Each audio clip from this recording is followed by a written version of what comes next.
Merhaba arkadaşlar, kanalıma hoş geldiniz. Bu videomda elimde görmüş olduğunuz bu çiçeklerin tarifini vereceğim sizlere. Bu, bu motiflerle battaniyelere süslemeler yapabilirsiniz, anahtarlık yapabilirsiniz, tutacak yapabilirsiniz arkadaşlar. Fikir size kalmış bir şey. Ben tarife geçiyorum. Öncelikle yeşil ipimden başlıyorum. Zincir çekerek başlıyoruz arkadaşlar. İlk olarak 10 tane zincir çekiyorum.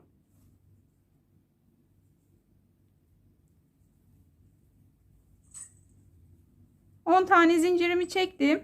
Başlangıçtaki zincirle birleştiriyorum. Bu şekilde kaydırma yöntemiyle birleştirip kapatıyoruz.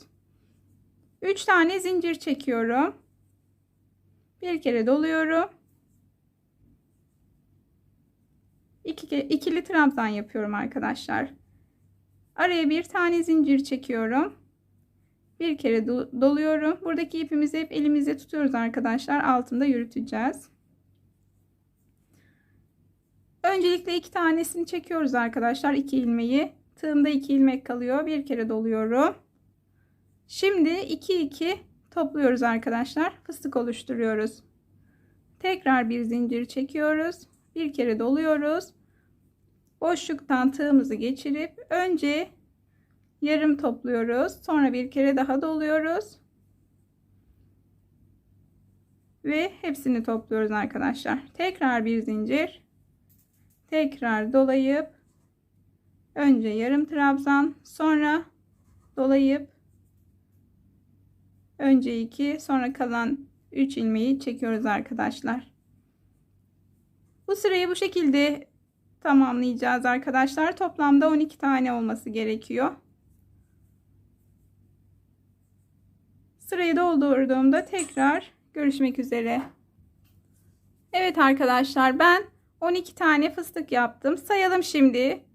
1 2 3 4 5 6 7 8 9 10 11 12. Bir tane de zincir çekmiştim. Şimdi buradaki başlangıçta yaptığımız zincirin en üstüne tığımızı batırıp kaydırma yöntemiyle burada bir zincir çekip ipimizi kopartacağız. Yalnız burada ipi kopartırken biraz uzun bırakmamız gerekiyor. Çünkü buradaki sap kısmı oluşturacağız arkadaşlar. Onu en son yapacağız. Şuradan ben kesiyorum. Sonrasında bu şekilde çektiriyoruz ipi arkaya doğru. Sökülmeyecek kıvama geliyor arkadaşlar. Şimdi kırmızı rengime geçiyorum. Ben bir tane kırmızı, bir tane de pembe renk yaptım kendim için. Ben onları anahtarlık olarak kullanacağım arkadaşlar. Öncelikle bir tane kırmızı ipimi zincir çekiyorum. Ardından buradaki yeşil ipi de tutuyorum. Şöyle bir ilmek alıyorum. Kaydırma yöntemiyle birleştirdim. 3 tane zincir çekiyorum. Bir tane doluyorum. Aynı göze batıp ikili trabzan yapıyorum. Tekrar doluyorum. Aynı göze batıp ikili trabzan yapıyorum. Tekrar doluyorum. Yan sıraya geçeceğim arkadaşlar. Yeşil ipi artık bırakıyorum. Kırmızı ipi biraz daha yürütebilirim. Tekrar doladım. Yandaki boşluğa battım. İkili trabzan yaptım. Her bir boşluğun içine 3 tane ikili trabzan yapıyoruz arkadaşlar. Başlangıçta 3 tane zincir çekerek başladığımız için onu da bir trabzan olarak sayabiliriz arkadaşlar. Şimdi burada kalan kırmızı ipin fazlasını ben kesiyorum. Tekrar doluyorum.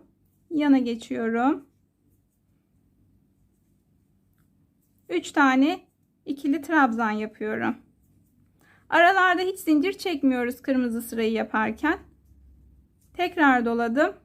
Yan sıraya batıyorum. Bu şekilde 3 tane ikili trabzan yaparak dolduruyorum arkadaşlar. Bu sırayı ben tamamladıktan sonra tekrar görüşürüz. Evet arkadaşlar, ben bu sırayı tamamladım. Şimdi birleştirmeyi göstereceğim. Başlangıçta yaptığımız üçlü zincirin tepesine tığımızı batırıp kaydırma yöntemiyle birleştiriyoruz. Şimdi arkadaşlar, buraya çok dikkatli bakmanızı rica ediyorum. İkinci sıraya geçiyoruz. Şimdi çileğimizi oluşturmaya başlayacağız.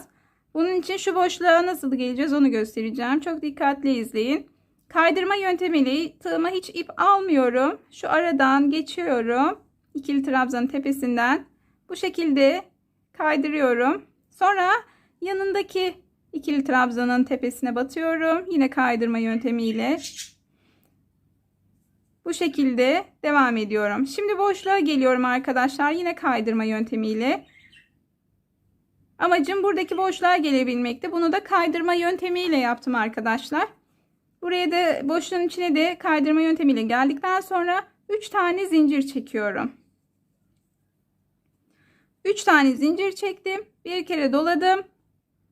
Aynı göze 2 tane ikili trabzan yapacağım. Tekrar doluyorum. Yandaki boşluğa geçiyorum. Bakın, buraya hiç zincir çekmiyoruz arkadaşlar. Araları doldurdukça bu şekilde delikli görüntü oluşacak. Zincir çekmenize gerek yok. Yandaki boşluğa geldim. 3 tane ikili trabzan yapıyorum.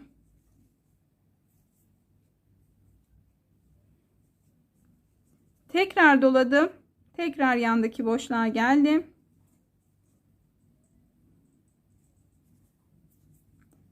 Aynı göze tekrar 3 tane ikili trabzan yapıyorum. Toplamda 5 tane üçlü trabzan yapıyoruz. Her göze farklı şekilde batıyoruz arkadaşlar. 1, 2, 3. Dördüncüyü yapıyorum. Tekrar doluyorum.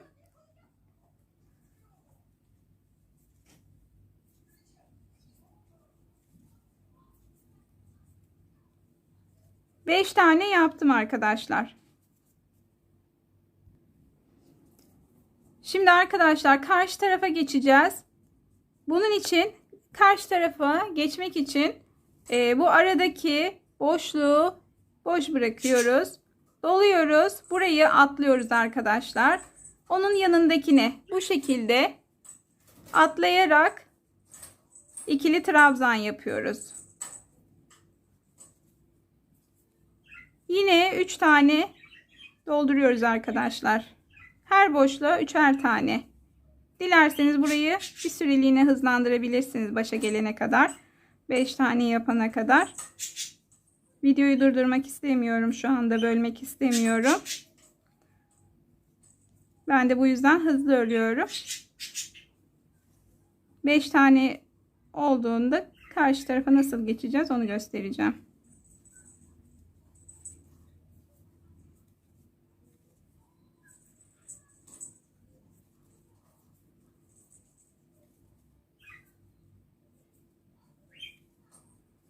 Sayalım arkadaşlar.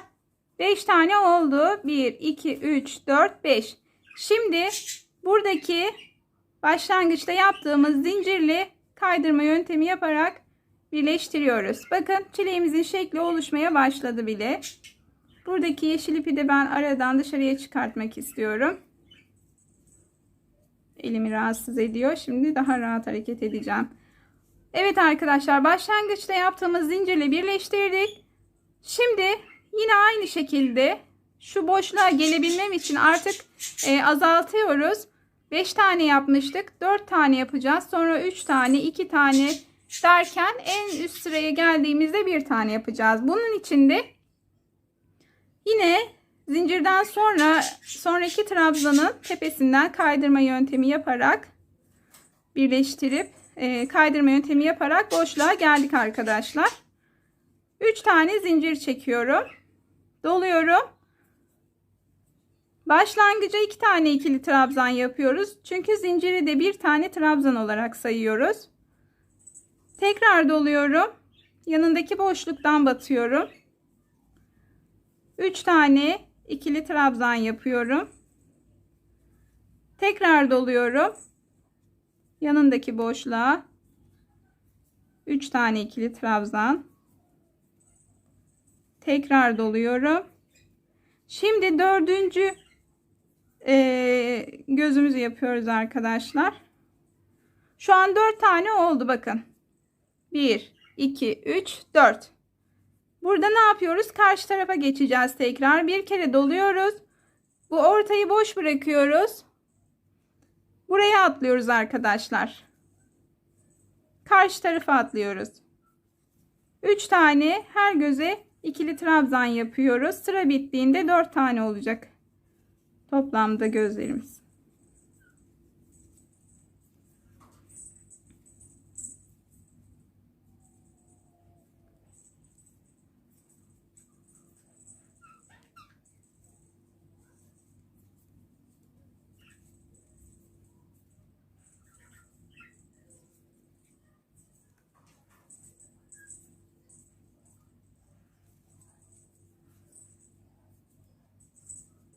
Evet, 4 tane yaptık arkadaşlar atladıktan sonra. Şimdi yine birleşim noktamıza geldik.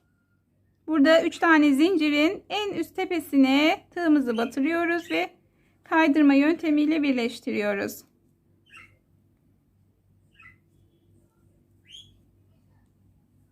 Tekrar ikili trabzanların tepesinden kaydırma yöntemiyle yandaki boşluğa doğru yürüyoruz arkadaşlar. Evet, boşluğa geldim. 3 tane zincir çektim. Bu sırada da 3 tane yapacağız arkadaşlar. Her sırada bir tane eksilterek gidiyoruz.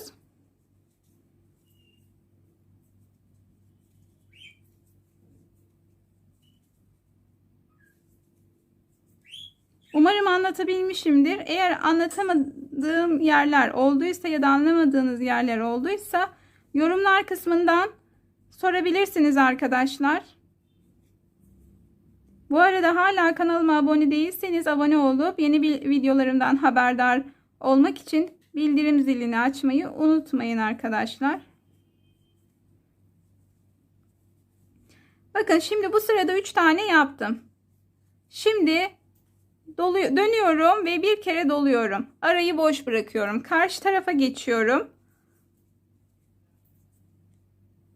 Yine aynı şekilde her göze 3 tane olacak şekilde doldurmaya devam ediyorum.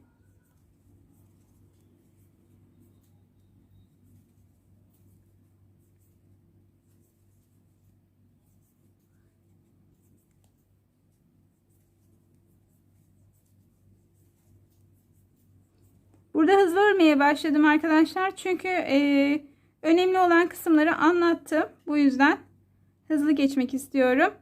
Yine başlangıç noktamıza geldik. Buradaki zincirin tepesine batıp kaydırarak birleştiriyoruz. Yine kaydırarak yandaki boşluğa geliyoruz arkadaşlar. Bu sırada da 2'ye düşüreceğiz.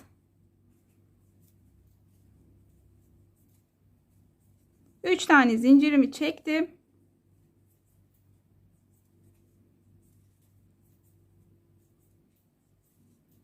Doladım.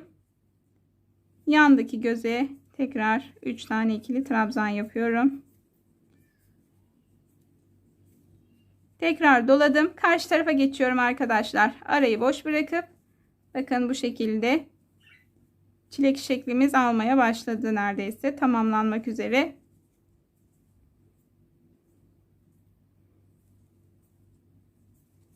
Yine 3 tane yaparak sırayı tamamlıyoruz.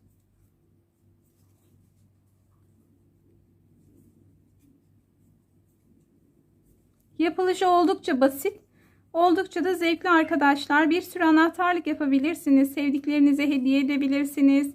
Satılık yapabilirsiniz. Eğer müşteri potansiyeliniz varsa çevrenizde, o şekilde değerlendirebilirsiniz arkadaşlar. Şimdi başlangıç yerine geldim. Onu göstereyim. Birleştiriyorum zincirle. Kaydırma yöntemiyle yine boşluğa geliyorum. Son sıradayım arkadaşlar. 3 tane zinciri çektim. Bakın burada artık son sıra olduğu için büzüşmeye başladı. Ona dikkat edin. Evet. Şimdi karşıya geçiyorum arkadaşlar. Son çileğimin tepesini yaptım. Tek olan bölümü dönüyorum, doluyorum ve buraya son olarak karşı tarafa 3 tane ikili trabzan yapıyorum ve bitireceğim. Bitişini de göstermek istiyorum. Evet arkadaşlar. Burada nasıl bitiriyoruz? Onu göstereceğim. Çünkü buradan buraya atlamak zor oluyor. Bunun için öncelikle şöyle ipimizi kesiyoruz. Çekiyoruz böyle. Ardından tığımızı alıp buradan 3 tane olan zincirimizden geçirip buradaki kalan ipi alıp bir zincir çekerek sabitliyoruz arkadaşlar. Bu kadar basit. Sonra kalan ipimizi aralardan geçirerek birleştiriyoruz. Bu şekilde arkadaşlar yürütebiliriz.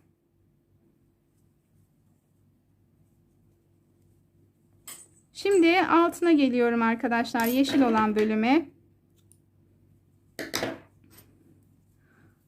Kalan ipi parmağıma doluyorum. Şuradan tığımı geçiriyorum arkadaşlar. Böyle ilmek alıyorum.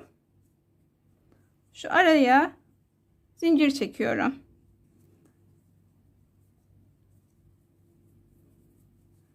Altı, 7, 8, 9, 10.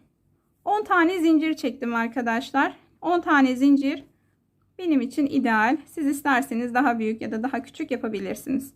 Şimdi tığımı şu karşı tarafa geçirip bu şekilde ilmek alıp kaydırma yöntemiyle birleştiriyorum. Ardından bir tane zincir çekiyorum. Ve ipimi buradan çektirerek sabitliyorum. Şimdi kalan ipi de aradan hemen yürütelim. Bitmiş halinin nasıl durduğuna bakalım hep birlikte.